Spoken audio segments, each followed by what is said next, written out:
বন্ধুরা, আজকে আমি অহংকার সম্পর্কে কিছুটা আলোচনা করব ইনশাল্লাহ। আশা করি আপনারা আমার সাথে থাকবেন। অহংকার হচ্ছে এমন একটা জিনিস, এটা হচ্ছে শয়তানের একটা বিষাক্ত তীর। শয়তানের একটা বিষাক্ত তীর হচ্ছে অহংকার। এবং এই অহংকারের কারণে আল্লাহ রাব্বুল আলামিন ইবলিসকে জান্নাত থেকে বের করে দিয়েছেন এবং সে শয়তান হয়ে গেছে, মুরতাদ হয়ে গেছে। আল্লাহ রাব্বুল আলামিনের সবচেয়ে বড় শত্রু হচ্ছে ইবলিস। ইবলিস শয়তান, আপনারা সবাই জানেন। তো এই অহংকার আমাদের অবশ্যই পরিত্যাগ করতে হবে। তো অহংকার পরিত্যাগ নিয়ে একটি সুন্দর একটি ঘটনা আছে। ঘটনাটি হচ্ছে বায়েজিদ বোস্তামি রহমতুল্লাহ আলাইহির।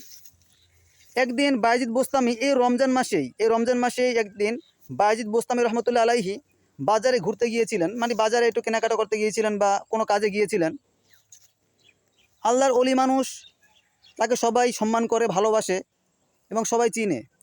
তিনি বাজারে গিয়েছেন, সবাই তাকে সালাম দিচ্ছে, আসসালামু আলাইকুম হুজুর, আসসালামু আলাইকুম।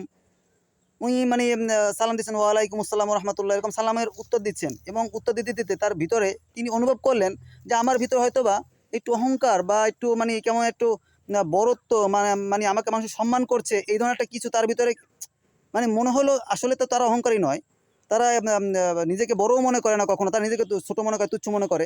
কিন্তু তার মনে হলো কেমন জানি, যদি এটা আমার মনে হয়ে যায় যে লোকে আমাকে সালাম দিচ্ছে, সালামের সম্মান, মানে আমার ভিতরে একটা অহংকারের মতো কিছু যেন লাগছে আমার কাছে। তখন তিনি এটার প্রতিকার করার জন্য সামনে এগিয়ে সামনে গেলেন। যেতে যেতে যেতে যেতে তিনি দেখতে পেলেন ফলের দোকানের সামনে একটি ফলের দোকানে অনেক খেজুর ছিল। উনি সেই খেজুরের ডালা থেকে একটি খেজুর উঠিয়ে মুখের ভিতরে নিলেন। নিয়ে তিনি মুখের ভিতরে রেখে দিলেন, জাস্ট রেখে দিলেন। উনি খাননি, কিন্তু খেজুরটি খাননি, উনি মুখের ভিতরে খেজুরটি রেখে দিলেন। রেখে দেওয়ার পরে এখন লোকজন তাকে ছিছি বলছে, হায় হায় হায় হায় হায় হুজুর, এই রমজান মাসে উনি এত বড় একজন অলি, এত বড় একজন মানুষ, উনি হায় হায় সি, উনি রোজা রাখেনি, উনি খেজুর খাচ্ছে। এখন মানে এতক্ষণ লোকে বাহাবা দিচ্ছিল, এতক্ষণ লোকে তাকে সালাম দিচ্ছিল, সম্মান করছিল। আর এখন যেই তাকে দেখলো সে রমজান মাসে সে খেজুর মুখে দিছে, সেই তাকে এখন তারা মুরতাদ বানিয়ে ফেললো। মানে তাকে অসম্মান করেনি, কিন্তু মনে মনে গালি দিচ্ছে বা খারাপ মনে করছে এরকম। তখন বায়েজিদ বোস্তামি রহমতুল্লাহ আলাইহি বাসায় গিয়ে তিনি খেজুরটিকে মুখ থেকে বের করলেন।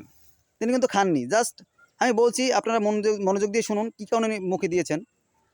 তিনি মুখ থেকে বের করে আল্লাহ রাব্বুল আলামিনকে বললেন, হে আল্লাহ, আজকে আমার রুহকে, আজকে আমার নফসকে, আজকে আমার অন্তরকে, আজকে আমার কলবকে ভালো মতো সাইজ করে দিয়েছি। তার মানে হচ্ছে, আপনারা নিজেরাই বুঝে নেন যে এর মানে কি। মানে সালাম হচ্ছে আমাদের বর্তমান যুগের একটা ট্র্যাজেডি, একটা সম্মান মনে করে মানুষ, যে আমাকে সালাম দিল, আমি মনে হয় অনেক সম্মানের অধিকারী।